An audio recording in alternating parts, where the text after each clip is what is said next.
Do you know that no weapon formed against you shall prosper, and every tongue that rises against you in judgment, God will condemn?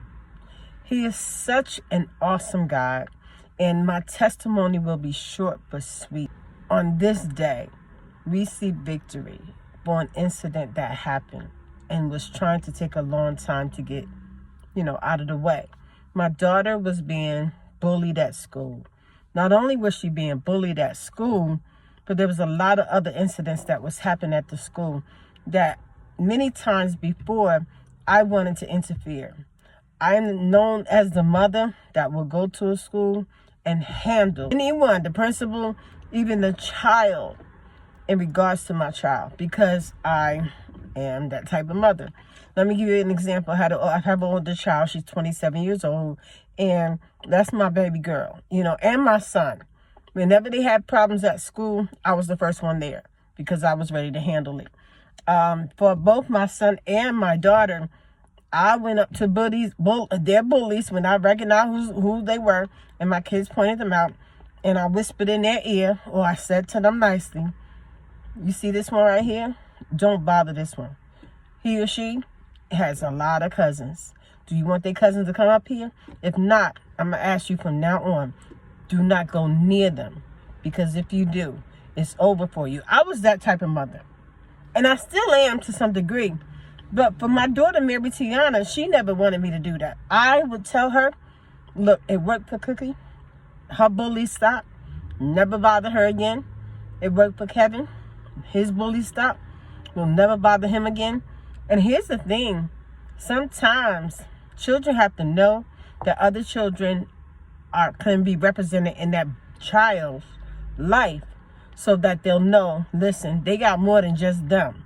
And I just was that type of mother. Well, I couldn't try that with Mary Tiana, because she was like, listen, don't do that to me. Don't embarrass me. I still got to attend that school, and I don't want to deal with the aftermath of you coming up there taking care of my difficulty.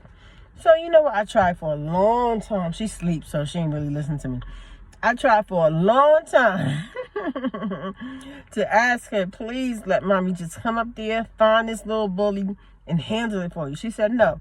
Well, things often, right, they get to the place of explosion.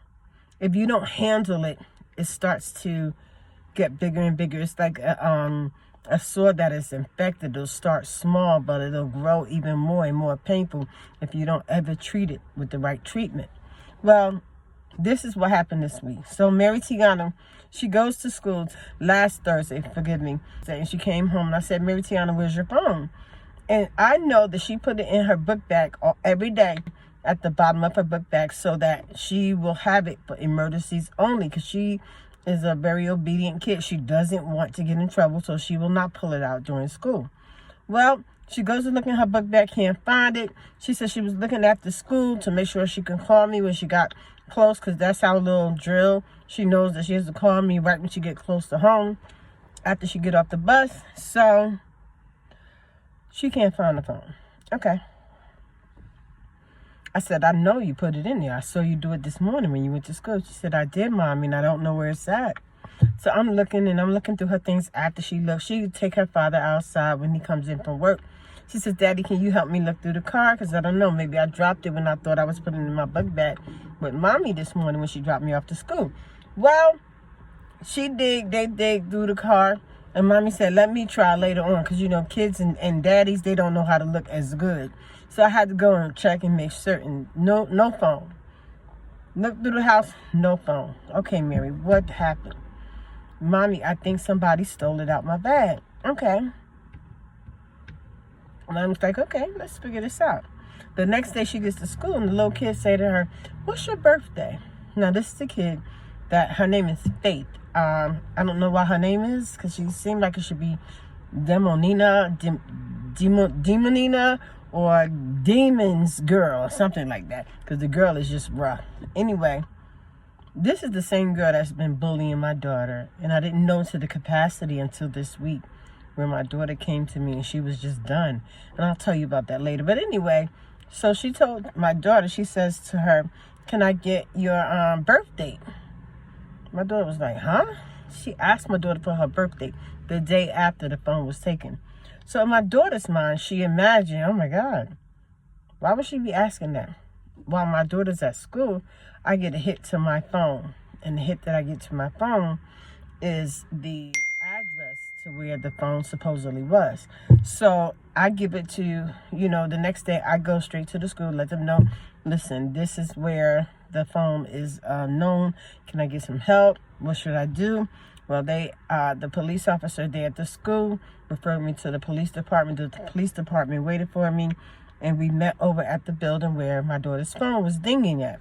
Now, get to that place, and the police officers are allowed by the man, he's such a gentleman, to actually look through his home. He let them look through his home, but he said to the police officer, he said, listen, I don't have any children. I wouldn't need to get that phone, but why is it dinging at your house?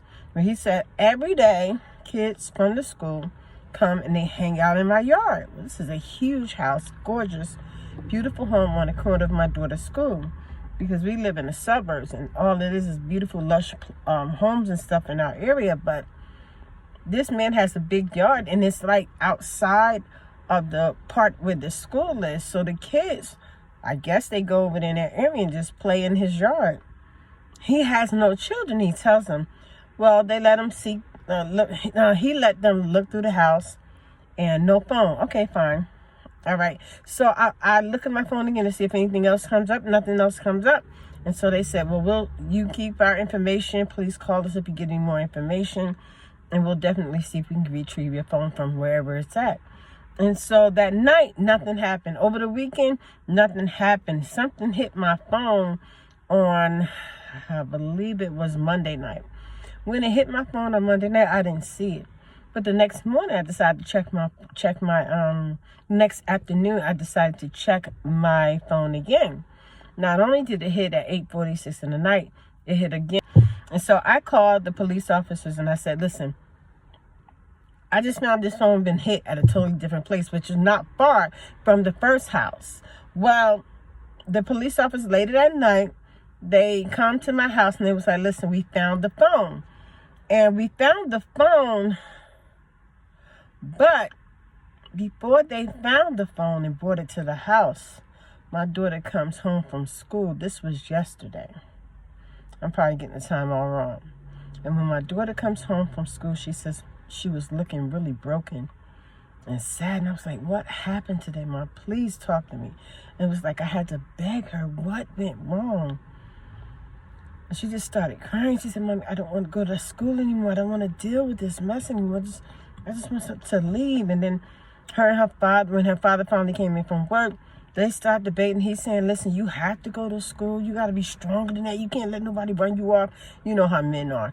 But I'm like, that's my daughter. So if she would like to go, because she's a girl and don't want to fight, she's not a fighter. She doesn't want to go to the principal's office. As a matter of fact, she got really scared when she was called to the principal's office when the girl that weekend before started some type of fight or something with them. This is bickering. Well, my daughter was crying because they called her to the principal's office because she's not a troublemaker.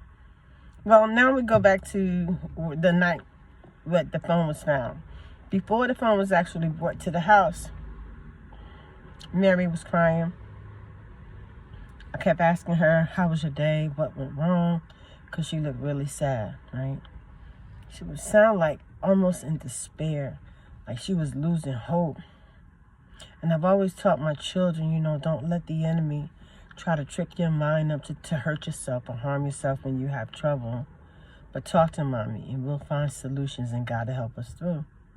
Well, my daughter, she decides to eventually tell me. What she said was, the same girl that we believe stole the phone, she went to her book bag. Mary Tiana went to her book bag. Her book bag was wide open. She said, Mommy, I'll never leave my book bag open. She's a very expensive book bag. It's a Air Jordan book bag, pink girl one, but it's beautiful. Well, anyway, she opens up, she sees it open. And then she sees an item in her book bag that's not hers.